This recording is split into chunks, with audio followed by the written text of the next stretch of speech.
할렐루야. 하나님의 은혜가 이 시간 우리들 모두에게 임하기를 주님의 이름으로 축원합니다.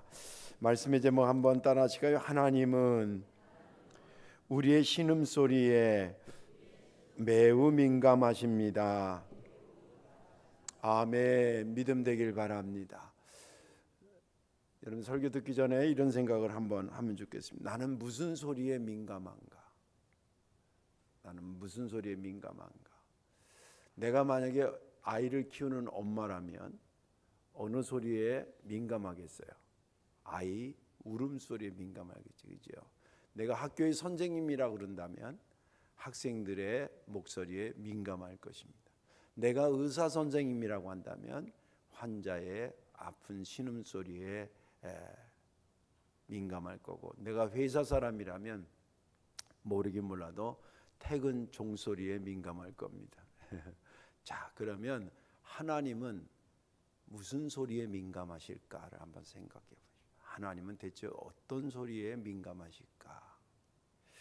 제가 강원도 정선의 산골에 이제 목회를 처음 나갔을 때 거기 작은 시골 마을이라서 물론 우리 교인들도 몇 안 됐지만 마을에 한 40, 50% 이렇게 동네가 형성돼 있는데 그냥 동네 목사예요. 그러니까 교회 목사이기도 하고 동네 목사이기도 하고, 저도 그렇게 스스로 생각했고 주민들도 저를 그렇게 생각하고 있었습니다. 그래서 동네에서 뭐 조그마지만 모내기 한다 그러면 가서 같이 하기도 하고, 또 뭐 중학교에 뭐 애들 영어도 가르치면 영어도 좀 가르치기도 하고, 또 동네에 뭐 가정에 애경사가 있으면 그 애경사도 같이 좀 돌봐드리고 뭐 그렇게 했습니다. 저희 교회 그러다 보니까 이제 동네 상황들을 이렇게 대충 알죠. 저희 교회 몇 안 됐지만 그 초등학교 애들이 몇 명 다녔는데 교회에 쌍둥이 장 이름은 정확히 장모였어요. 아무튼 장씨였는데 그 아이 쌍둥이 둘이 이제 4학년이고 5학년 애들이 둘이 우리 교회 학교에 다녔는데, 그 중에서 한 녀석이 어느 날 갑자기 막 울먹울먹하면서 저를 찾아왔어요. 그래서 왜 그러냐 그랬더니 아버지가 다 죽게 생겼대요. 그래서 목사님, 전사님 빨리 좀 우리 집에 좀 가봐 달라는 거예요. 그래서 그의 손을 잡고 이제 부지런히 가봤더니 아버지가 그 산에 약촉해가지고 이제 가난하죠. 엄마는 없고 아버지가 애 둘을 키우는 겁니다. 그리고 사는데 산에 약촉해러 다니면서 그게 직업이에요. 근데 일주일 전에 산에 약촉해러 이렇게 풀숲에 가다가 뭘 탁 밟았는데 뱀 꼬리를 밟은 거예요. 그래서 장화를 신고 가긴 했는데 뱀 꼬리를 탁 보니까 뱀이 탁 이러면서 종아리 쪽을 물어버린 거예요. 그럼 얼른 병원을 가야 되는데 그냥 내 생각에는 병원비도 좀 없는 것 같고 또 뭐 이렇게 괜찮겠지 그러고 있던 안 간 거예요. 근데 또 동네 어르신 한 분이 그렇게 이제 무식한 말을 했는데, 소주 한 잔 먹으면 소주 한 병 먹으면 다 그 독이 해독돼. 그런데 그 나중에 알고 보니까 알코올이 들어가면, 여러분도 참고하세요. 술 먹지 마요. 뱀에 물려서 독이 들어갔는데 알코올을 먹으면 이 알코올이 피 순환을 원활하게 하기 때문에 온몸으로 독을 옮긴답니다. 가서 봤더니 이 다리가 진짜 풍선처럼 빵빵하게 막 다 부었어요. 탕탕 부었고, 그리고 시퍼렇게 멍이 들었어요. 저도 뱀에 물린 사람 다리는 처음 봤거든요. 저도 막 당황하는데 그 애가 울먹울먹거리고, 그 아버지가 내가 왔다가 자기 간에는 누워있다가 예의를 갖춘다고 앉았는데 앉지 못하고 뒤로 넘어지고 옆으로 넘어지고 그래요. 끙끙 앓아요. 그래서 그 신음소리가 너무 간절하게 들리는 거예요. 그래서 이대로 놨다면 큰일 나겠다 싶어가지고 동네에 어떻게 수소문해가지고 교회 동네 차를 하나 빌려가지고 이제 정선 읍내 병원에 이제 막 데리고 갔어요. 그 의사 선생님한테 이렇게 했더니 나보러 이렇게 환자분이 나보러 보호자냐고 그러더라고요. 그래서 난 또 좋은 의미로 물어보나 그랬죠. 네, 보호자입니다 이랬지. 그랬더니 이 사람을 뱀이 물렸으면 바로 데려와야지, 일주일이나 해가지고 이 모양을 해가지고 인제 데려왔냐 막 야단을 치는 거예요. 그다 또 보호자 아니라고 그럴 수도 없고. 그래서 뭐 어떻게 처방이 되겠냐니까 그 해독하는 뭐 주사가 좀 그 당시 굉장히 비쌌어요. 제 기억으로는 그 주사가 있더라고요. 주사 놓고 하루 이틀 정도는 이제 좀 더 아플 테지만 서서히 붓기가 빠지고 이제 그렇게 할 거라 그러면서 한 일주일은 마저 이제 치료가 돼야 될 거라 그러면서 이제 약이랑 주사 맞고 그 집으로 데려왔어요. 그리고 나서 일주일 뒤에 진짜 한번 가보니까 진짜 붓기가 좀 꾸덕꾸덕 이렇게 좀 많이 좀 빠지고 통증도 가시고 그리고 이제 좀 지난 다음에 그 애한테 토종닭이 낳은 달걀 몇 개를 싸가지고 전사님 고맙다고 인사로 이렇게, 물론 치료비는 안 줬어요. 근데 아무튼 저희가 다 냈어요. 교회에서 냈어요. 그래서 치료해 준 적이 있습니다.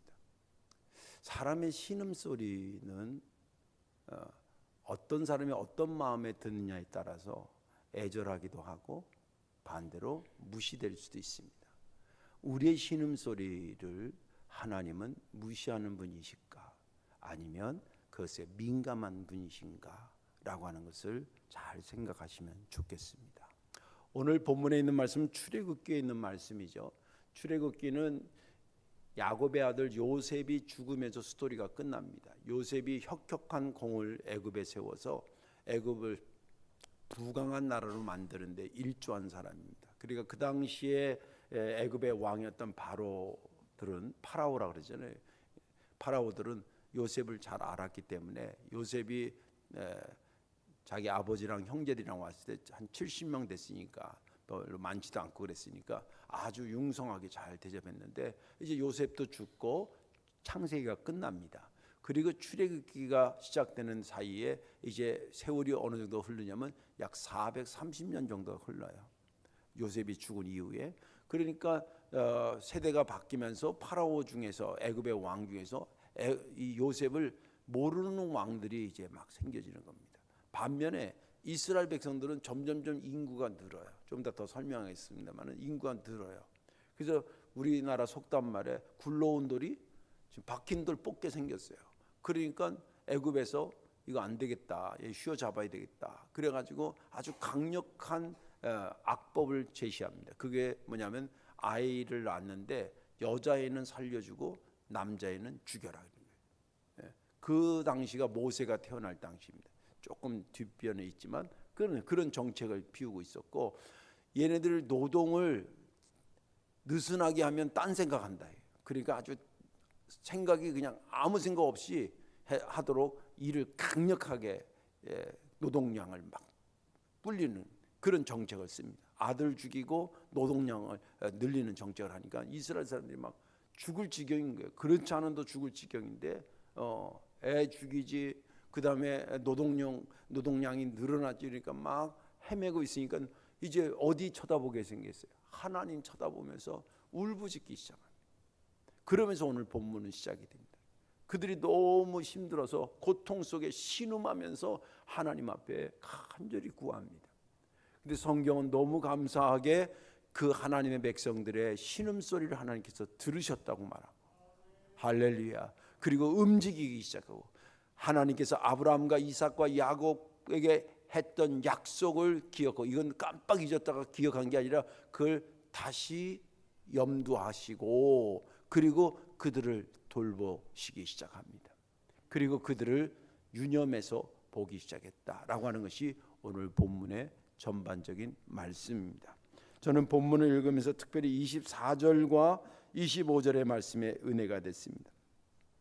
하나님이 그들의 고통 소리를 들으시고 하나님의 아브라함과 이삭과 야곱에게 세운 그의 언약을 기억하사 하나님이 이스라엘 자손을 돌보셨고 하나님이 그들을 기억하셨더라. 아멘. 이 말씀이 제가 왜 은혜가 되냐면 크게 두 가지인데, 하나는 봉헌식 가가지고 읽은 본문입니다. 근데 그 상황이 그래서 그런지 어떤 느낌이 드냐면, 하나님께서 그 산골에, 우리 교회가 봉헌해 준 볼리트 지역에 그 산골에 믿는 하나님의 백성이 사는 것 자체가 고통스러워요. 그래서 거기서 하나님 우리 교회를 지어달라고 울부짖으면서 기도한 소리를 그분이 들으시고 우리를 보낸 거 아닌가라는 생각이 들어서 은혜가 됐고요.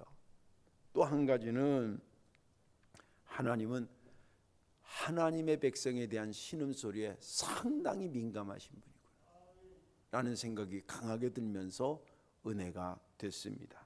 오늘 말씀에 저와 여러분들이 은혜 받으시고, 내가 삶을 살면서 신음하는 소리를 내 남편은 못 들어주고 내 아내는 못 들어주고 내 자식은 못 들어준다 하더라도 내가 믿는 하나님은 민감하게 들으시는 분이라고 하는 거 믿고 새 힘과 용기를 갖기를 주님의 이름으로 축원합니다.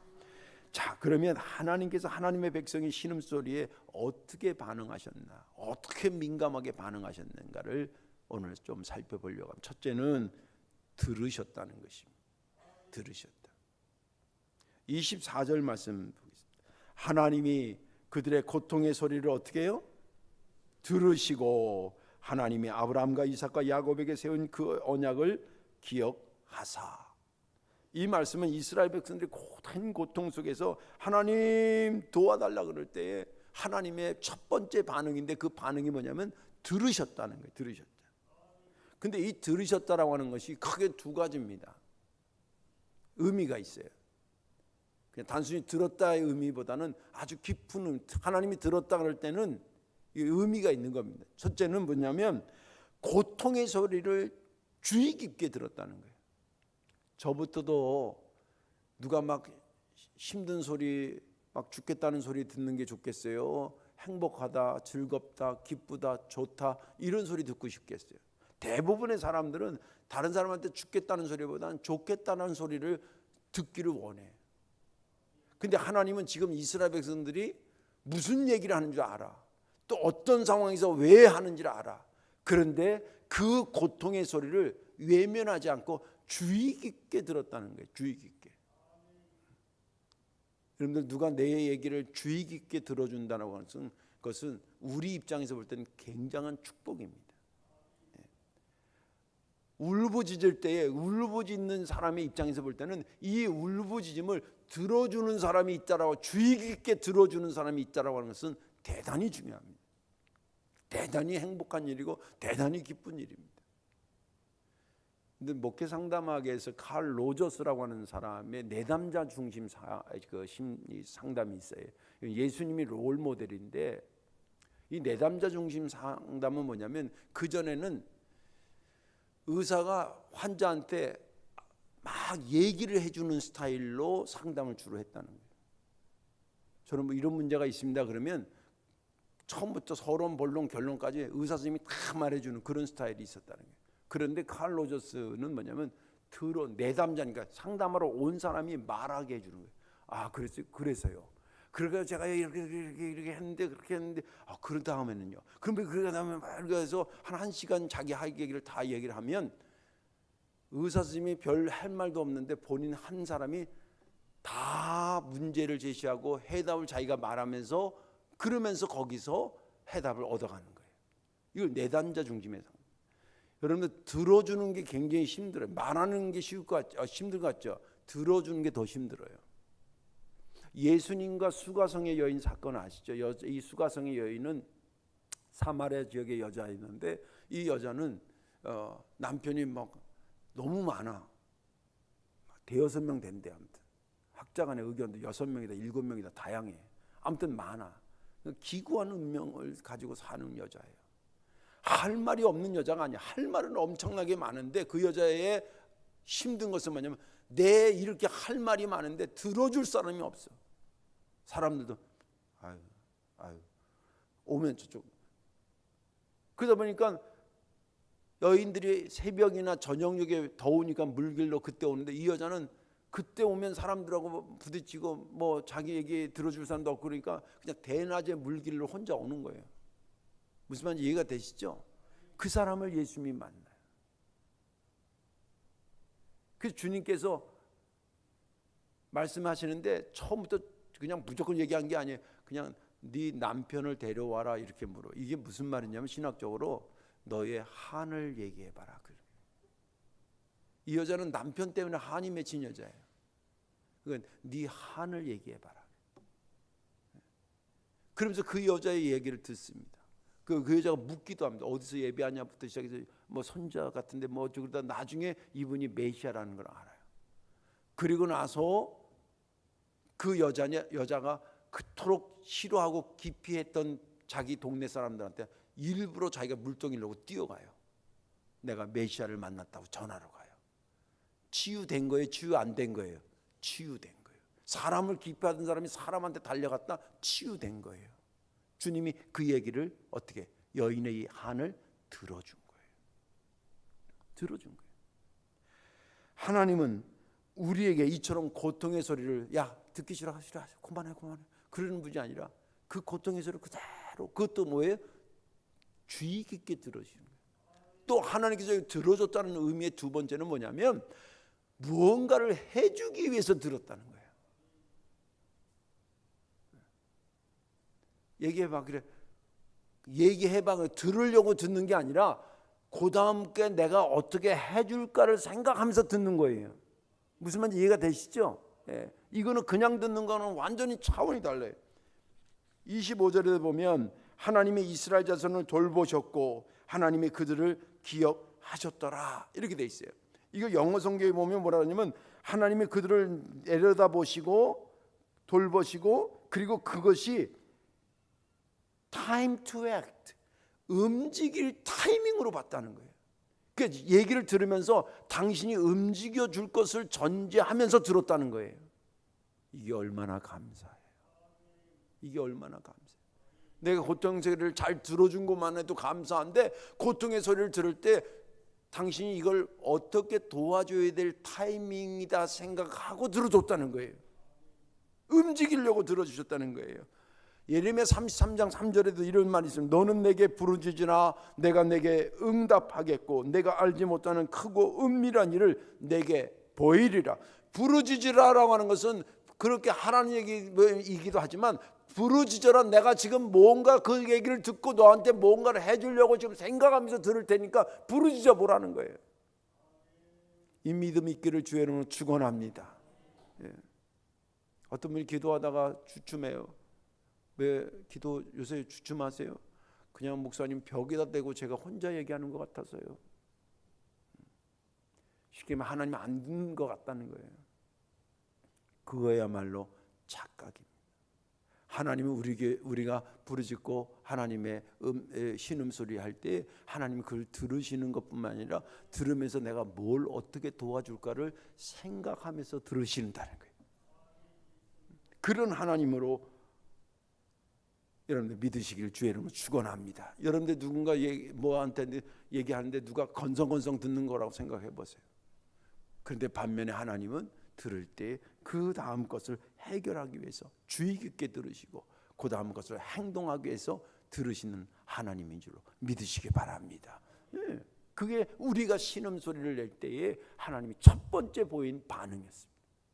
두 번째 보인 반응은 뭐냐면 언약을 기억하시고 새 역사를 시작하는. 잘 들으세요. 하나님이 신음소리를 들었는데 잘 들어주시는 것뿐만 아니라 그 듣는 순간에 언약을 기억하시고 그 다음에 뭐예요? 언약을 기억하시고 새로운 역사를 시작하셨다는 거예요.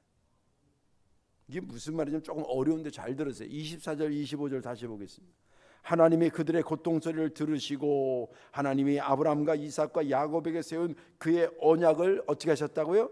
기억하사 하나님이 이스라엘 자손을 돌보셨고 하나님이 그들을 기억하셨더라.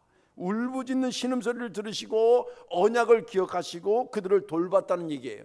요걸 조금 더 주의 깊게 또 깊이 좀 읽으면 이렇게 해석할 수 있습니다. 언약을 기억하셨다는 것을 언약을 따라 그 다음에 돌보셨다는 것을 새 역사를 시작하셨다로 해석하죠. 왜 그렇게 해석하냐면 여기 언약이라고 하는 것이 그거예요. 하나님께서 아브라함과 이삭과 야곱에게 언약한 게 뭐냐면 아브라함한테 이런 거. 야, 너 내 말 잘 들어라. 내가 가라는 대로 내가 지시하는 곳에 네가 가면 내가 반드시 너의 자녀를 하늘의 별처럼 바다의 모래알처럼 말아지게 할 거야. 그 당시에 아브라함이 자식이 없었을 때입니다. 그러니까 근데 그 제시하는 것이 가라는 게 이게 쉬운 게 아니에요. 75세에 고향에서 살던 사람이 타향에 살다가도 75세면 고향으로 돌아올 나이인데 고향에서 75년 사는 사람에게 하나님 지시하는 곳으로 떠나라는 거예요. 근데 아브라함이 어떻게 해요? 순종합니다. 그리고 떠나가요. 자, 그 언약이 성취되려 그러면 잘 들으세요. 그 언약이 성취되려면 인구의 수가 줄어들어야 돼요? 늘어야 돼요? 늘어야죠. 네, 늘어야 되잖아요. 그래서 출애굽기에 보면 저 창세기에도 끝에서 나오지만 이스라엘 백성들이 애굽에 몇 명이 들어갔다는 숫자를 얘기해요. 그리고 출애굽기에 보면 그 430년째 이스라엘 백성들이 몇 명이 나왔다는 숫자를 얘기해요. 왜 숫자를 얘기하고 숫자를 얘기하는 줄 아세요? 인구가 늘었다는 것을 얘기하는 거예요. 이게 언약이에요. 하나님의 언약은 반드시 이루어지는 줄로 믿습니다. 430년 뒤에 70명이 들어갔는데 430년 남자만 얘기하는 거예요. 남자가 60만이 나왔대요. 제가 계산기로 막 두드려 보니까 약 8,600배가 늘었어요. 인구가 증가한 거예요, 줄어든 거예요? 증가한 거예요.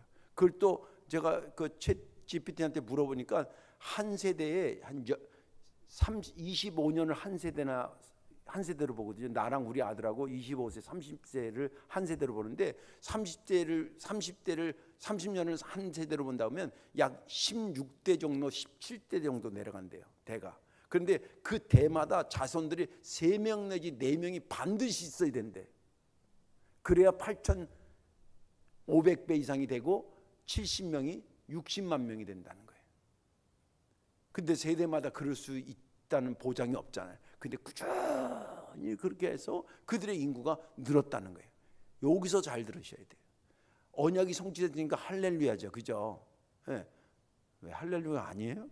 할렐루야죠. 근데 할렐루야인데 마치 성장통이라고 아시죠? 애가 키 크려면 아침에 일어나가지고 무릎 아파가지고 절절절 기고 이런 거 있거든요. 성장통처럼 핍박이 온 거예요. 거꾸로 얘기하면 인구가 안 늘었으면 핍박이 있어 없어? 없어요. 하나님의 언약이 실현되니까 박해가 일어나요. 근데 박해가 일어난다고 해서 하나님의 역사는 진행돼야 돼요? 중단돼야 돼요? 하나님의 언약은 계속 하나님의 궁극적인 이스라엘 백성들에게 주셨던 사명은 뭐냐면 너희들이 제사장 나라가 돼. 여러분들 그런 의미에서 여러분들도 제사장 의미가 있다는 거예요. 이 주한 미추홀구 이쪽에 주한 삼동을 하나님께서 복음화시키기 위해서 누굴 먼저 불렀어요? 여러분들을 먼저 부른 거예요. 그러면 여러분들은 주한 삼동에 뭐예요? 제사장 나라가 되고 제사장 교회가 되는 거예요. 무슨 말인지 이해가 되시죠? 여기 성경에 출애굽기 19장 6절에 이렇게 기록해요. 너희가 내게 대하여 제사장 나라가 되며 거룩한 백성이 되리라. 너는 이 말을 이스라엘 자손에게 전할지라. 내가 출애굽하는 이유는 이런 나라가 되기 위해서 내가 너희들을 불렀다는 거예요. 그렇죠? 제사장 나라가 되어야 되니까 자기 땅도 있어야 되고 그리고 그 국민의 주권도 있어야 되고 그죠? 노예로 있으면 주권이 있어요 없어요? 없잖아요. 그러니까 건져내는 거고 그리고 그 인구수가 어느 정도 돼야 돼요 안 돼야 돼요? 인구수도 맞아야 돼요. 이렇게 됨으로 인해서 새로운 역사를 썼다는 거예요. 새로운 역사가 뭐냐면 출애굽의 역사를 썼다는 거예요. 이 내용이 좀 어렵지만 잘 들으십시오. 다시 말해서 백성의 신음소리가 새 역사의 신호탄이 됐다는 거예요. 단순히 신음소리만 보면 아유 안 됐다, 신음소리 없게 해야 되겠다 그러지만 없게 하는 게 능사가 아니라 오히려 하나님은 그 신음소리를 가지고 이제 이 백성이 이만큼 늘었다는 거구나. 이 백성을 이제 내가 원래 새 역사의 주인공이 되는 제사장 나라가 되는데 이제 제대로 발동을 걸어야 되겠다는 시점으로 보셨다는 거예요. 우리 얘기로 하면 좀 더 쉬워집니다. 내 삶에 신음소리 날 때가 있어요? 있어요. 타이밍의 차이지 다 자기의 신음소리가 있어요. 근데 그 신음소리를 하나님이 왜 나를 안 돌봐줬냐라고 듣지 말고 그렇게 생각하지 말고 하나님 내 신음소리를 들으는 하나님 딱 들으시고 이제 이 친구를 통해서 새 역사를 쓰기 시작할 타이밍이 왔구나라고 들으신다는 거예요. 그 하나님의 그 마음을 우리도 같이 공유하라는 거예요. 왜 나는 왜 이렇게 신음소리 나는 상황만 되냐 이렇게 생각하지 말라는 거예요. 여러분들 바울이요 복음을 증거하다가 엄청난 핍박을 많이 받았던 사람이에요. 근데 핍박 안 받으려면 간단해. 어떻게 하면 안 받냐? 예수님 증거하지 않으면 돼요. 아까 이스라엘 백성들이 안 늘면, 인구가 안 늘면 핍박도 없어. 대신 인구가 늘면 하나님의 언약이 실현되려면 핍박이 와. 이건 자연현상이에요. 자연. 바울이 복음을 증거하지 않으면 핍박받을 일이 없어. 그런데 바울에게 있어 예수님은 어떤 분이에요? 자기 목숨을 내놔도 아깝지 않을 분이에요. 차라리 예수님을 증거하지 하지 말라 그러면 차라리 내가 죽는 게 낫다라고 생각할 정도예요. 그렇기 때문에 핍박이 와도 신음소리가 나죠. 얻어맞으면 왜 바울인들 신음소리가 안 나겠어요? 그 신음소리 하나님 들으시고 바울아 네가 신음소리를 내는구나. 그래 그쪽으로 더 옮겨가라. 저쪽으로 더 옮겨가라. 신음소리는 계속 듣는데 옮겨가라 하면서 하나님의 나라는 점점 줄어들었어요. 넓어졌어요. 넓어진 역사를 만들어요. 우리 역시 마찬가지입니다. 어떤 분 새 가족들 보면 몸이 아팠기 때문에 주님을 찾은 사람도 있고, 또 경제적으로 어려워졌기 때문에 주님을 찾은 사람도 있고, 가정이 자식 새끼가 내 마음대로 안 되기 때문에 주를 의지하게 된 것도 있고. 하나님은 신음소리를 단순히 신음소리로만 듣지 아니하시고 새 역사를 시작할 타이밍으로 들으신다는 거예요. 이스라엘 백성들이 그렇게 하셨다는 거예요. 이제 하나님의 들으심이 이유가 거기 있구나. 하나님이 들으시고 신음소리를 들으실 때는 듣는 것으로 끝나지 않고 그 약속을 기억하시고 새로운 역사를 시작하는 타이밍이니까, 타이밍일 때는 사람이 민감해지잖아요.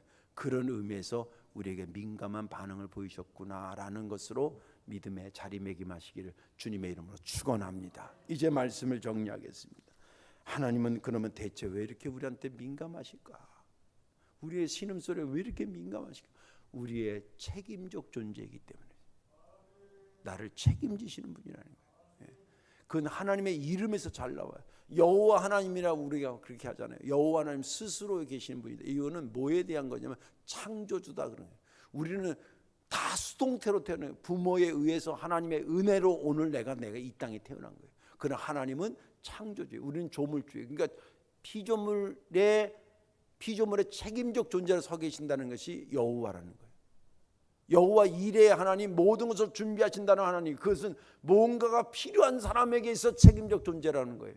여호와 샬롬의 하나님, 평강의 하나님, 뭔가 불안한 사람에 대해서 책임적 존재가 하나님이라는 거예요. 여호와 니시 하나님, 뭔가 이겨야 되는데 이기지 못하고 끌당하는 그들에게 책임적 존재가 여호와 니시 하나님이에요. 여호와 라파의 하나님, 치료하는 하나님, 아파서 끌당을 하고 있는 그 무언가 치료되기를 사모하는 자에게 책임적 존재로 하나님이 서 계신다. 하나님의 이름이 우리에게 대해서 나는 너에 대한 책임적 존재다. 그러니까 책임을 지시니까 우리가 신음소리 할 때 또 하고 있네 이러지 않는다는 거예요. 그 신음소리에 민감하게 반응하시고 들으시고 그 내용을 파악하시고 그리고 거기에 뭔가 도와주려고 그러시고 또 그것을 새로운 역사의 출발점으로 삼으시는 하나님, 그 역사의 하나님이 나의 하나님이고 나에게 독생자 예수 그리스도를 보내주신 하나님이라는 믿음 잃지 마시고 여러분들 삶을 살아가는 동안에 내 신음소리에 민감하신 주님께 감사하며 살아가는 저와 여러분들 되시기를 주님의 이름으로 축원합니다. 기도하겠습니다. 사랑과 은혜가 많으신 아버지 하나님, 이스라엘 백성들, 하나님과 언약의 백성들, 그들의 신음소리를 민감하게 들으시고 반응하셨던 주님, 그들의 소리를 들으시고 뭔가 도와주려고 들으셨던 그 모습을 오늘 비춰보며 은혜를 받았습니다. 또 하나님께서 그 신음소리로 끝나지 않고 새로운 역사의 출발점으로 삼으셨다는 것을 또 유심히 듣게 됩니다. 자비하신 아버지 하나님, 내가 삶에 사는 동안에 행복하고 주님이 원하는 축복된 삶을 살아가는 동안에 나도 모르게 상황적으로 있게 되는 신음소리에 놀라지 않게 도와주시고 내 신음소리를 들으시고 새 역사를 써나가시는 주님 의지하며 믿음으로 힘을 가지고 살아가는 우리 모두가 되게 하여 주옵소서. 감사드리며 예수님의 이름으로 축복하며 기도하옵나이다. 아멘.